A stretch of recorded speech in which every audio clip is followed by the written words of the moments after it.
नमस्कार, हमारे चैनल में आपका स्वागत है। आप देख रहे हैं रिपब्लिक इंडिया न्यूज। बसपा सुप्रीमो मायावती जी ने ईवीएम मशीन को लेकर जताया अपना विरोध।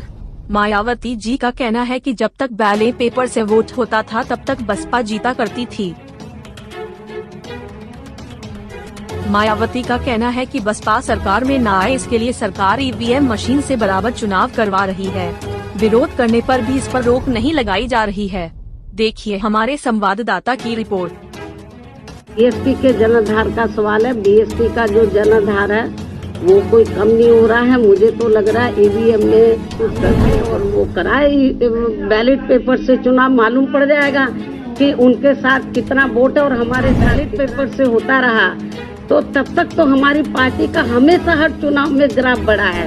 जीतने भी का कमाल है और कुछ नहीं है, कुछ दाल में काला है। इसको लेकर हम लोग माननीय सुप्रीम कोर्ट की पर्चियां टैली होनी चाहिए, मालूम पड़ जाएगा। फिर उसको भी ये करने के लिए तैयार नहीं है। और मेरा तो यही कहना है कि जहाँ तक बीएसपी के जनाधार का सवाल है, बीएसपी का जो जनाधार है वो कोई कम नहीं हो रहा है। मुझे तो लग रहा है ईवीएम में कुछ गड़बड़ी जरूर है। असंख्याएं किस्म की पैदा हैं। और नहीं तो मुख्य चुनाव आयोग और सेंटर की गवर्नमेंट सामने आए और वो कराए बैलेट पेपर से चुनाव, मालूम पड़ जाएगा कि उनके साथ कितना वोट है और हमारे साथ कितना है। आप लोगों को मैं ये बताना चाह रही हूँ, आप लोग मेरी बात की तरफ थोड़ा ध्यान दें कि जब से बीएसपी बनी है, 14 अप्रैल 1984 को बीएसपी का गठन किया गया था। उसके बाद जब तक चुनाव बैलेट पेपर से होते रहे तो बीएसपी का जो ना तो वोट प्रतिशत कम हुआ है और ना ही बीएसपी का जनाधार हमें कम नजर आया है और हमारी सीटें भी बढ़ी हैं। लेकिन जब से चुनाव बैलेट पेपर के स्थान पर तो मशीन के जरिए जब से हुआ है तब से हमारा जो वोट प्रतिशत है वो प्रभावित हुआ है और हमारी जो संख्या है वो प्रभावित हुए। तो कुछ ना कुछ गड़बड़ तो जरूर है। यदि ऐसा नहीं था तो जब तक चुनाव बैलेट पेपर से होता रहा तो तब तक तो हमारी पार्टी का हमेशा हर चुनाव में ग्राफ बढ़ा है, सीटें भी बढ़ी हैं।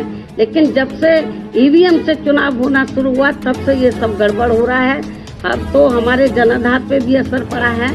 और लेकिन मुझे तो यही कहना है कि कभी कभी ये जो गड़बड़ जो भी लोग करा रहे हैं, लेकिन हो सकता है कि कभी ये गड़बड़ कराने वाले लोग इनका सिस्टम ही ना फेल हो जाए। मतलब तो जो जिधर से भी ये लोग करा रहे हैं, तो मेरा तो अपने लोगों को यही कहना है कि आप लोग प्रयास करो, पार्टी के लोग प्रयास करें, लोगों को तैयार करें। आज नहीं तो कल ये जो जहाँ से ये सिस्टम शुरू हुआ, आपको मालूम है कि दुनिया के जिन देशों में पहले बैलेट पेपर से चुनाव होता था, जहां मशीन से शुरू हुआ, तो जब लगा इसमें धांधली हो रही तो वहां खत्म कर दिया।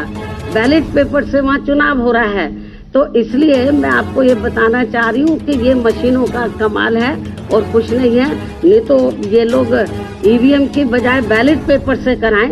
तो आप रिकॉर्ड उठा के बीएसपी का देख लो, जब तक बैलेट पेपर से चुनाव होता रहा हमारा हर चुनाव के अंदर हमारी पार्टी का जनाधार बढ़ा है और वोट का प्रतिशत बढ़ा है और सीटें बढ़ी हैं। और जब से ये मशीनें आई हैं तब से ये गड़बड़ हुआ है। जरूर कुछ दाल में काला है। और इसको लेकर हम लोग माननीय सुप्रीम कोर्ट में भी गए। ऐसा नहीं है हमारी पार्टी गई, और भी पार्टियां गई मतलब। लेकिन उसके बाद उन्होंने कहा कि हम पर्ची सिस्टम वो भी गड़बड़ है, बोलते 4-5 पर्ची निकाल लेंगे। ऐसा नहीं है, ये ठीक सिस्टम नहीं है। बल्कि जब ये वोटिंग मशीन में वोट पड़ा है तो उससे जो पर्चियां, उससे पूरी की पूरी पर्चियां टैली होनी चाहिए, मालूम पड़ जाएगा। फिर उसको भी ये करने के लिए तैयार नहीं है ये। तो इसलिए ये जो आपने सवाल पूछा है ये केवल ईवीएम का कमाल है और कुछ नहीं।